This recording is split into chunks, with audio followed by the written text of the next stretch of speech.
really frightened. If you don't understand the destruction of Planned Parenthood offices, and you don't understand the wall that we're going to build on the southern border of the United States, you haven't read the book The Birth Dearth by Ben Wattenberg. Ben Wattenberg was a brilliant Jewish man who was a member of the American Enterprise Institute, and he wrote a book, the first paragraph of which says, "The main problem confronting the United States today is there aren't enough white babies being born in this country."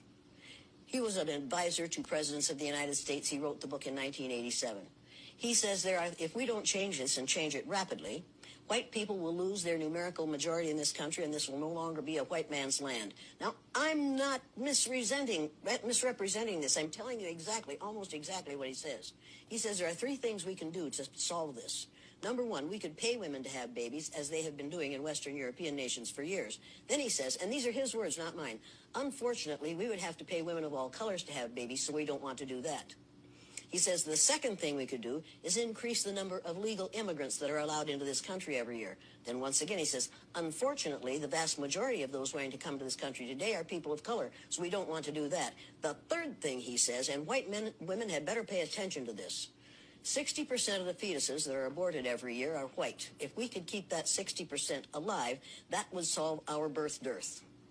Does that sound like racism to you? White people